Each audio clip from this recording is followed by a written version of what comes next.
Bueno, tenemos al equipo completo, como les dije, y se encuentra con nosotros Margarita Ponte, también Armando Valdés. Gracias a ambos por estar acá. ¿Cómo están? Gracias a ti.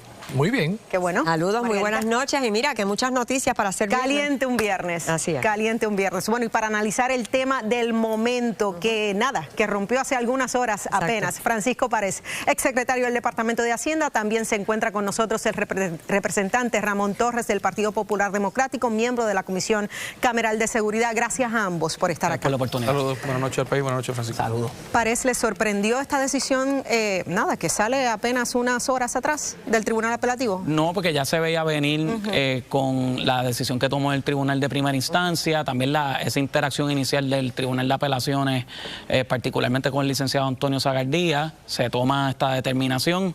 Creo que debe ser un proceso también de elección para el Departamento de Hacienda. ¿De elección? A pesar de que yo puedo incluso coincidir en la posición del secretario de Hacienda sobre la protección de la información de contribuyentes, el dato es que desde ya hace casi un mes hay una orden del tribunal, incluso antes de que esta se apelara o se reconsiderara, lo cual ya daba paso y autorizaba al secretario de Hacienda a emitir esa información, y que verdaderamente a quien le correspondía vindicar sus derechos era la parte afectada, que era el licenciado Antonio Zagardía, y en ese sentido pues creo que expusieron al secretario de una manera innecesaria y que se está, ¿verdad?, arriesgando a más derrotas que de alguna manera u otra pues afectan la imagen del departamento. El argumento de la privacidad y la confidencialidad de información.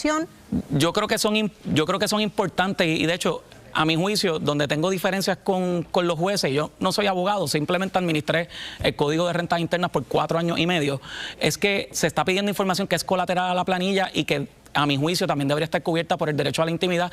Los jueces lo ven de otra manera, el Senado lo ve de otra, y ya decidieron, y le corresponde al Departamento de Hacienda pues cumplir con esta orden, o en la alternativa que sea el contribuyente quien trate de vindicar sus derechos en los distintos foros concernientes. Representante, el tribunal valida obviamente el derecho, la capacidad a nivel constitucional que tiene la legislatura de investigar. Y habla más, dice que el derecho y el deber que tiene de investigar va inherentemente agarrado de la mano con el deber de legislar. Y jurídicamente, aunque estoy de acuerdo en la mayoría de lo que dice Francisco, no estoy de acuerdo en el sentido de cómo lo ve, si es o no es un documento privado. La realidad es que jurídicamente dice que sí, que es un documento público, que es un documento que se le puede entregar al Senado y que el Senado tiene derecho a tenerlo. Políticamente tiene un problema, el gobierno, el ejecutivo, porque políticamente la percepción es, y lo estaba hablando fuera de cámara con el exsecretario, que parece que están escondiendo algo, porque llevan demasiado tiempo tratando de que sí, que no, y si ahora mismo están escribiendo el recurso para ir al Supremo, peor van a quedar para la percepción pública, porque va a parecer como que están escondiendo y que no quieren entregar algo que ya en 2 ocasiones, 5 jueces, la de instancia y los 4 del apelativo, le dieron la razón. Párez, hace una semana yo le pregunté a usted qué usted haría en caso de estar en la secretaría en este momento, y usted dijo que haría lo mismo que está haciendo el actual secretario. No, de hecho, dije que no. Yo lo que diría, comenzar igual, pedir la orden del tribunal. Eso se consiguió incluso antes del proceso de reconsideración. Donde yo tengo mis diferencias de criterio en cómo el departamento lo ha manejado, la gerencia del Departamento de Hacienda, es que una vez se tiene la orden, han tratado de impugnar esa orden, y el derecho lo que dice es que una vez ya está esa orden emitida, pues le corresponde al departamento. O sea, pero inicialmente usted habría actuado igual. Una vez un juez le ordenó eso, usted no habría apelado la decisión. Probablemente yo me hubiese allanado y hubiese hecho una invitación a que el contribuyente sea quien lleve la pelea. ¿Por qué el contribuyente en este caso no ha actuado? Desconozco. Desconoce. ¿Y es común esto? Bueno, es que el caso de Rullán contra Fasal Zamora era el contribuyente contra el Senado, no era el Departamento de Hacienda. Yo lo que me pregunto entonces, a ambos, pero en este momento a Ramón Torres, pregunto, y sé que la gente en su casa debe estarse cuestionando lo mismo, ¿qué tiene esa información contributiva del licenciado Antonio Zagardía, contratista del gobierno, que nos están ocultando o no nos quieren dejar ver? O sea, pregunto porque tanto ultimátum para adelante, para atrás, o sea, eso que puede es un gran haber cuestionamiento, y ciertamente el presidente del Senado podrá contestar eso, pero la realidad es que no olvidemos que esto esto es una secuela, el rabo de una situación que viene desde la Secretaría de la Vivienda, antes de ella renunciar. Esto es una pelea, una situación que surge en los medios públicos entre el presidente del Senado y el licenciado Zagaldía. ¿Qué tiene? Pues ciertamente debe tener alguna información que lo pone una sobrefacturación. Sí, por eso es lo que eso se mencionó, pero si me permiten un segundo nada más, el Senado busca que Hacienda certifique si el ex secretario de Justicia presentó las informativas que ya todo el mundo conoce, ¿verdad?, a nombre de abogados que posiblemente trabajaron de manera subcontratada. Eso es un delito, eso es ilegal. Que incluso, sí, bueno, no necesariamente subcontratar es un delito, en teoría el contrato debería habilitar para que se pueda subcontratar en casos de contratación por servicios profesionales a un individuo como tal. Yo he visto contratos en el Departamento de Hacienda que requerían ese tipo de autorización expresa. Ahí puede haber una violación administrativa que desconocemos, porque no sé exactamente qué es la información que tiene el Senado, pero quiero puntualizar algo sobre la información. Creo que los tribunales pudieron haber hecho un mejor trabajo en cuestionar la pertinencia, porque se responda, como se respondan a estas interrogantes que solicitó el Senado, no te determina absolutamente nada sobre si el licenciado Zagaldía cumplió o incumplió como contratista del gobierno de Puerto Rico. Y entonces se está vulnerando un derecho a la intimidad que en teoría pienso que la cobija esa información, e independientemente de lo que se conteste, no determina el cumplimiento o incumplimiento de su deber como contratista ante Pero es una pérdida de tiempo, entonces. Tal vez el Senado lo ve distinto, las personas que están asesorando el Senado, el presidente del Senado ve distinto, entiende que tal vez pueda haber información ahí que sea relevante para ellos, pero para mí el tribunal ni siquiera cuestionó la pertinencia.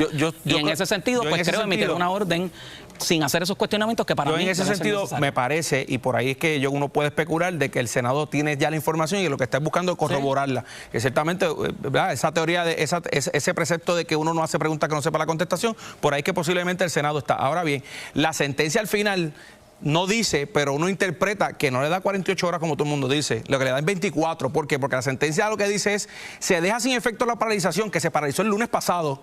La sentencia original es del viernes. Los 48 horas empezaban el lunes porque sábado y domingo no se cuentan. O sea, ya llevan 24 horas cuando la paralizan y dice, se dejan sin efecto la paralización y que continúe el efecto de aquella sentencia. Así que el lunes a las 12 de la noche sabremos si entregaron o si pusieron una situación difícil al secretario de Hacienda actual, que entonces le tiene un pie dentro de la cárcel por un desacato civil. Esa es la situación. Obviamente este tema la semana que viene va a dar mucho de qué hablar, pero aprovechando la presencia de ambos, hay un tema bien importante que quisiéramos tocar con ustedes. A raíz de las encuestas que hemos, ¿verdad?, que hemos presentado durante toda esta semana, el tema de la criminalidad es importantísimo, es primordial para la ciudadanía. De hecho, hablando sobre la criminalidad, el propio superintendente de la policía ha dicho o ha reclamado mayor presupuesto, hablando de presupuesto, para la uniformada, para modernizar equipos, para tener los recursos necesarios para atajar el crimen. El año fiscal 2025-2026, 860.9 millones de dólares el presupuesto de la policía.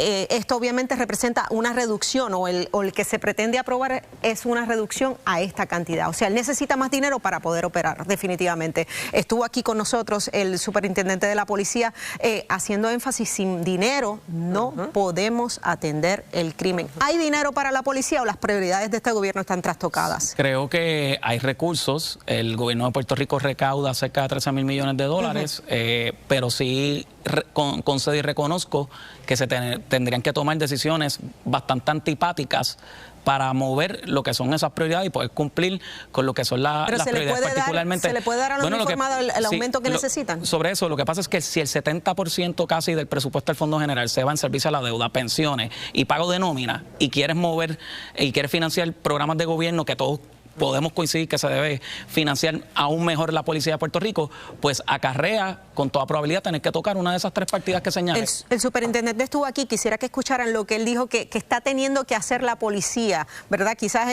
con mayor necesidad y mayor premura para poder resolver y atender las necesidades económicas. Vamos a escucharlo. Siempre se va a necesitar más y eso porque estamos trabajando con el dinero de las confiscaciones, ¿verdad? Tenemos agentes destacados en las agencias federales y de ahí cuando se hacen estos operativos, estas confiscaciones, propiedades, dinero, parte de eso regresa a la Policía de Puerto Rico para eso mismo, para comprar equipo.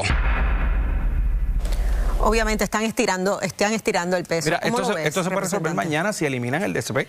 el Departamento de Seguridad Pública, que actualmente lo que hace es una capa burocrática adicional, le estaría inyectando 42 millones que se van en cuestiones administrativas, que hay directamente a la policía o a las otras agencias. Pero eso no es una decisión antipática, que es lo que decía Pared, ¿verdad? Yo creo que es simpática, nadie quiere está simpática, pero no hay voluntad en el sentido de las decisiones antipáticas, habría que cortar en otros lugares para darle dinero a la policía. Pared, pero ¿cuáles serían esas decisiones antipáticas? Porque, de nuevo, de acuerdo a la encuesta que hace Pelota Dura, el crimen es la prioridad. ¿Qué puede haber más importante que eso que vaya a causar un crujir de dientes? Que si tu 70% se va en nómina o pensiones, para tú poder mover la aguja a nivel presupuestario, probablemente vas a tener que tocar una de esas despedir empleados en otro lugar. Probablemente. O bajar pensiones. O bajar pensiones. O sea, que ambas cosas son ambas cosas van a ser altamente criticadas. No hay de dónde más cortar. Mira, la Procuraduría. De contrato. Lo que pasa es que, cerramos la Procuraduría.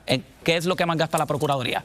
En nómina. En nómina. Pues sí. Va a terminar tocando, sí, seguro. tocando seres humanos, ya sea en su carácter de pensión o en su carácter de empleado, y han sido. Pero esas son las decisiones que uno tiene que tomar cuando se gobierna. Eso para mí es un. Sí, y si la prioridad es el crimen. Y nuevamente la prioridad número 1 sobre la encuesta es el crimen, y esa percepción de la gente allá afuera que si no le da el dinero, pues entonces lo que está sucediendo es culpa de que la policía no puede trabajar porque no tiene dinero. Y que se siente, miren, que se siente en una mesa, ahora digo yo, con los secretarios que sean necesarios. Un carro y vaya de San Juan a Ponce para que vea que no encuentra patrulla. El crimen nos está Eso es totalmente anecdótico, pero es una medida que usted puede hacerla. Póntese hoy en el carro, hoy ya está de noche, pero mañana, y vaya de San Juan a Ponce y vea que no hay patrulla en la calle. Y se puede llegar en una hora.